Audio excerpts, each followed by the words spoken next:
Hey, it's Farah Nafnan with Rooted Black Girls, representing everyday Black millennial women of multiple faiths, cultures, and we are on our positive vibes only. So don't fuck with it. Hey.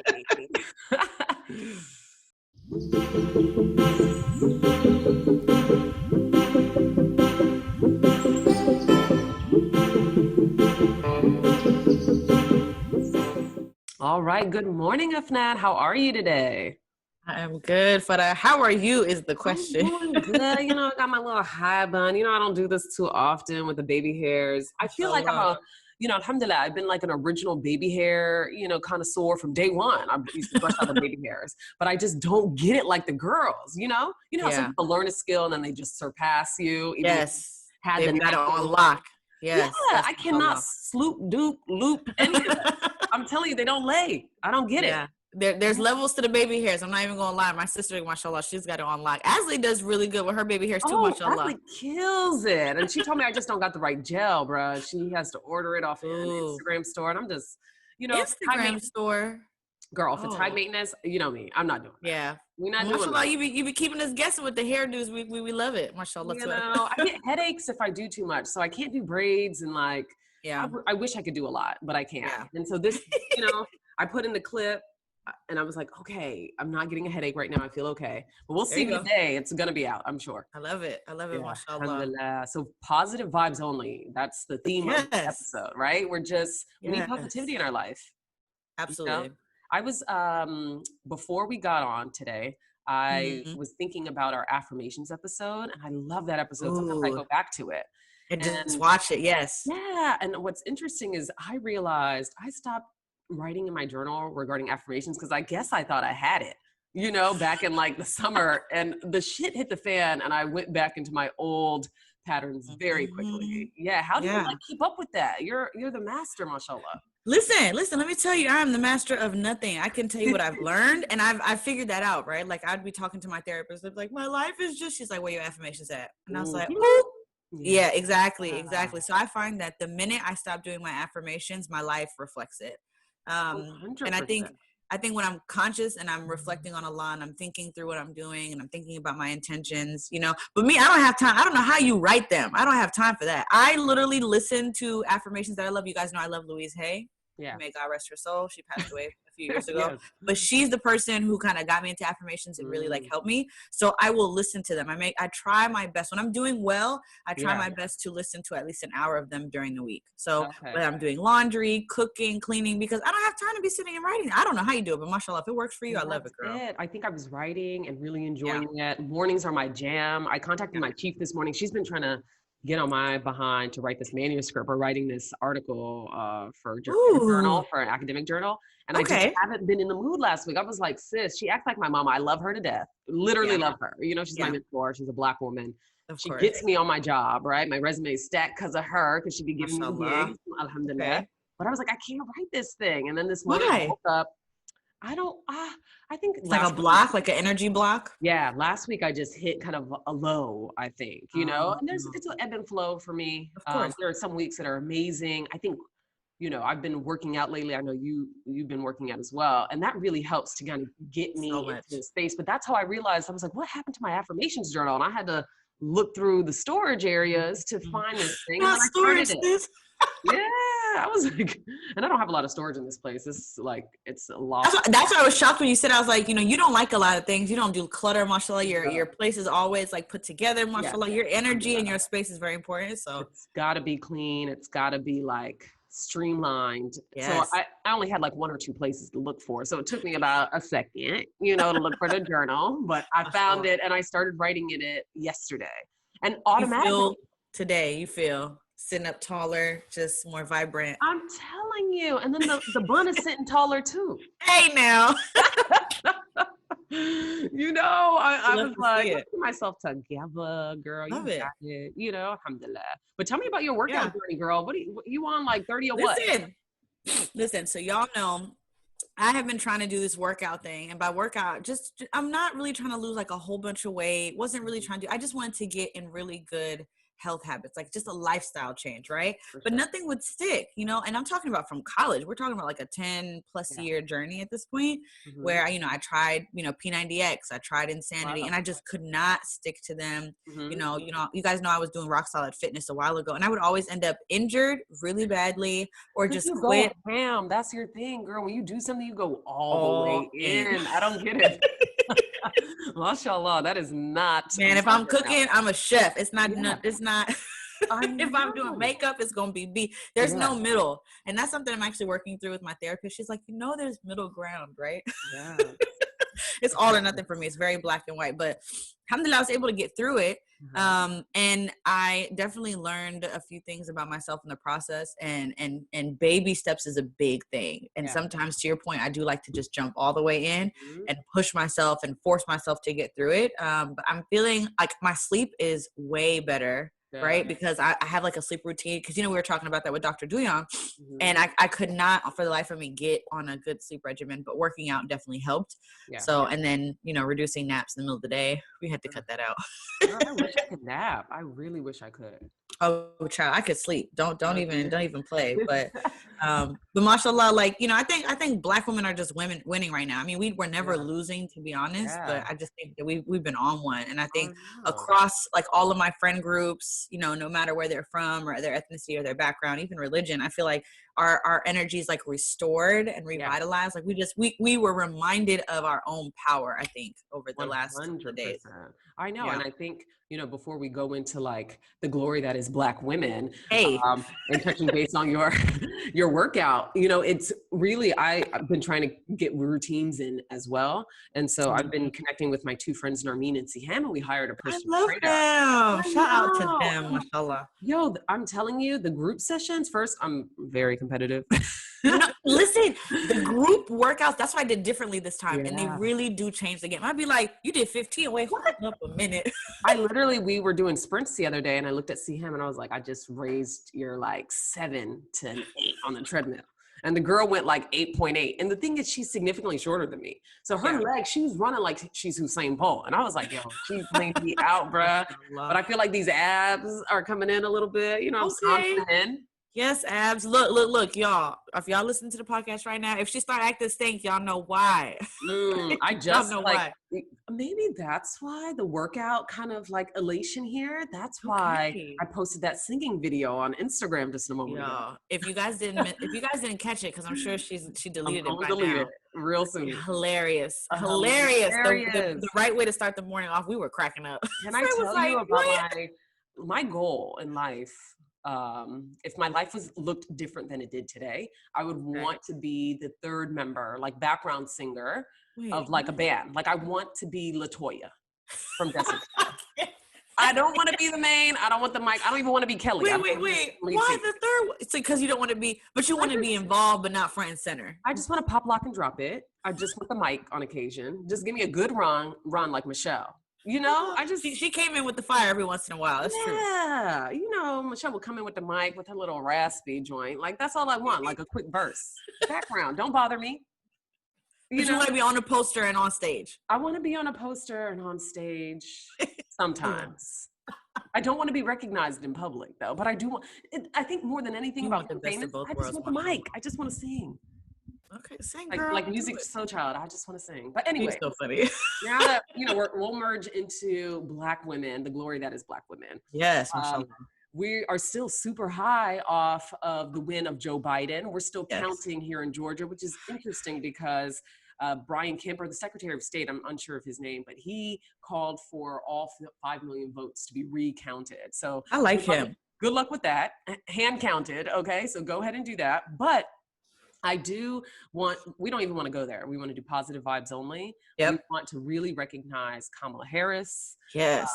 We have our girl Stacey Abrams here from the state of Georgia. And of course, Keisha Lance Bottom here in Atlanta, Fulton County, DeKalb County. We killed it, the greater Atlanta fire area. women, yes. Yeah, and then also connected with that are HBCU contributions. You have Stacey Abrams coming from Spelman. You have Keisha Lance Bottoms coming from the baddest chapter, Beta Alpha, FAMU. And SOAR Keisha Lance Bottoms, we got to give her, recognize that. Of and course. Then we have Kamala Harris coming from Howard. Yeah. And you know, I know she's an AKA, and I really wish we were. Listen, I had to shut the hell up because our sister Greeks were going off on Instagram, and I was like, I'm gonna let y'all have y'all moment because I know how I would be acting if it was our soror. I was like, go ahead. Know, I was a little petty though. I was like, okay, before there was a Kamala, there had to have been a Shirley Chisholm, an unbossed and unbought. Okay.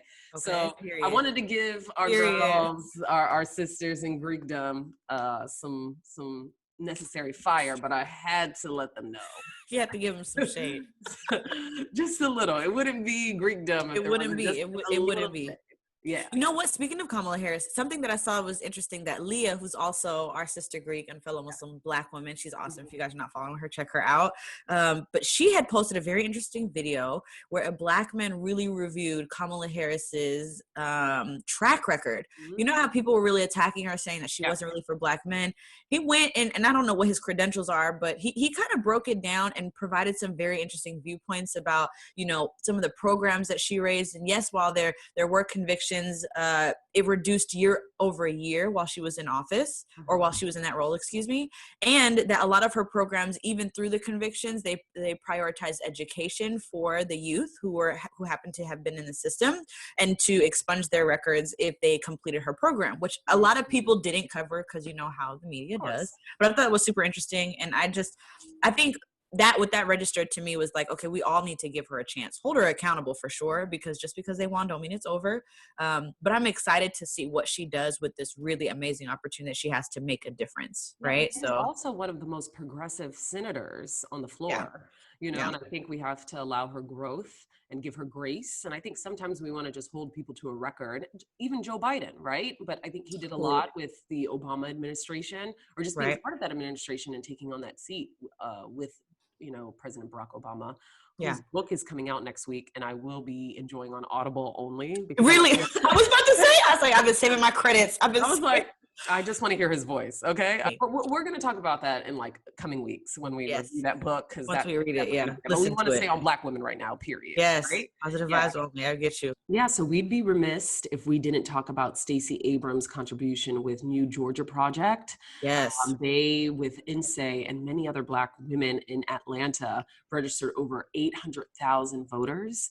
I, alhamdulillah, was able to work on Stacey Abrams' campaign in like their youth section. Did you? Yeah, alhamdulillah, you know, as a governor, I really believed in her. And so she said that if you register Georgians and get them out to the polls, then that's where the weight is. And so her main goal was registering voters, and it worked out in our favor. You register people. I mean, that's a suppressive tactic, not making barriers for entry into voting. Absolutely. Yeah. And so they did a great job and turned Georgia blue. Yes. It stays blue on this recount, inshallah. Yeah, absolutely. And Eva Longoria definitely tried it. She did give credit to Black women, but I don't know if you saw that clip where she said the unsung heroes of the election were Latinas. Girl, are you serious? She backpedaled very, very quickly. I was like, go to Miami. Go to Miami. That's what I was about to listen. Don't get me started on that. I was like, so where were your sisters at in these key states where they really could have flipped it? Let me tell you, these like white Latinx folks in South America, and how their proximity of whiteness allows them to align and become alleged, or have an allegiance rather, to the white supremacy is insane to me, bro. Like, very sad. You really voted against yourself, because I think you know, when I think about Cubans, I understand there's like some connection around socialism and Fidel Castro, and anything that is connected to socialism, them having a fear around that. And the thing is, I'm not going to blame anybody for voting for whomever. I'm glad we pulled it out. Do what you got to do. You voted against yourself, okay? People are coming. Yes. No, and I hear you. And we're and getting back to like the positive vibes only. Can you tell us a little bit about some of the other projects that you've been working at, specifically the Muslim? Yeah. Girl, I'm tired. Mashallah, you out here doing it though, but you out here doing it though. You know, I really want to do deep work around things that I very much care about, and that's centering Black voices and Black contributions in this world. I was just appointed for a board position, alhamdulillah, for the Georgia Muslim Voters Project. Mashallah. And like, Go off. That's Oh awesome. man, it just feels like, I really care about this work, so I'm excited. And I've only done things on surface levels of like working on campaigns or canvassing voters or, registering voters. But now I want to engage voters and engage Yes. Black immigrant Muslim voters and Black Yes. voters. I love And it. so even in my interview, I was like, I care about Black people. Tap, tap, Take tap. on. Right. So I am very excited to do the work. We had a 4-hour board retreat yesterday from 9 a.m. to 1 p.m. And I was like, is that even 4 hours? Yes, it was 4 hours. Yes. Yeah. Counting on my hands and fingers. So we really thought about ways to engage Muslim voters. We're going to be doing surveys I love that. find the interest points. We want to be a party, a group of people who are connected to interest and align ourselves around our connected interest. And so I'm so proud of you. This is awesome. This is I awesome. And this is know. what we want to see. This is what we want to see. Yeah. Black women are always saving the damn day. What? And I cannot wait till Stacey goes for governor. Was it 22? I really think she's going to be, I wonder if she's going to give up the governor For a higher position office? for a higher office. I think she may be called to do the attorney general role or serve on Biden's cabinet some way. Somewhere. She's got Yeah. to. She was on the short list of VP candidates, and typically those people end up being and serving the cabinet. I was so hoping for her to be on the ticket. Like Kamala Harris has a little bit more experience, and I'll give her that. But I was like, bring Stacey. Miss Abrams, excuse me, ma'am. Yeah, into this. But anyways, we love the contributions of our Black women. I don't want to negate what Black men did too, despite kind of some last-ditch efforts for entertainers such as Lil Wayne and Ice Cube to come in and try to derail the election and connect themselves to the Republican Party. Black men came out in large numbers for the Democratic Party. I do think and hope that the Black community moving forward, we vote as a conglomerate, and that's our power. And I think we have to utilize that power. Some people see it as a weakness that we vote together. I don't. I think moving forward in new elections, both national and local, if we can align ourselves, find our 3 to 5 interest points like Delta programmatic thrust, if you will, and then align ourselves in that area, and we can become swing voters where people really do seek out Black interest and implementing. They won't win without it at this point. I think we've established that. No one can vote without the engagement of Black voters, and we come out to the polls in large numbers. Yep. So alhamdulillah, Black people, but of course, Black women, period. Yes. And speaking of these positive vibes, we just crossed our 1-year anniversary. It snuck up, honestly. And very quickly. We're super, super grateful to have all of you guys. So a year ago, Farah and I, on a whim, we're just like, let's do a podcast. Let me be clear. Actually, it was Farah's idea. And I was like, mashallah, Farah always is like the visionary, mashallah. And I was like, girl, I got it. Yes, tell me what to do, what to say, what am I saying? It works out perfectly. You're such a big executor and you go ham. And so it's a great partnership. Yeah, mashallah. And so we appreciate all of you guys. We're almost at 500 followers on Instagram. So we appreciate all of you. We've gotten a lot of new followers. So it's your first time listening. Please leave us a review. We got 4 reviews, y'all. We're trying to get that number up. So if you guys are listening, you've been enjoying our content, definitely leave us a review. Rate us 5 stars only, please and thank you. But we appreciate you guys. Of course. And then let us know if you guys have specific topics. We're definitely going to do our wrap up of the year. We're going to do our goals and goal mapping coming up. But we want to really honor your voices. We also don't want to miss out on what's the impending kind of issues going on in the East African region. We understand that Ethiopia has a civil war going on right now. And now has spilled over to neighboring Eritrea and Asmara. There were missiles being dropped or there were strikes. And so we are going to do our research because that just was hot off the press yesterday or last night. And so inshallah, we hope to discuss that further next week when we know more. But if you guys have any other topics that you guys want us to cover, whether that's culture or stuff that's going on at work or whatever it is, drop us a DM, send us a message. We would love to talk to you guys. But thank you guys for all your support. And we'll see you next time. Peace.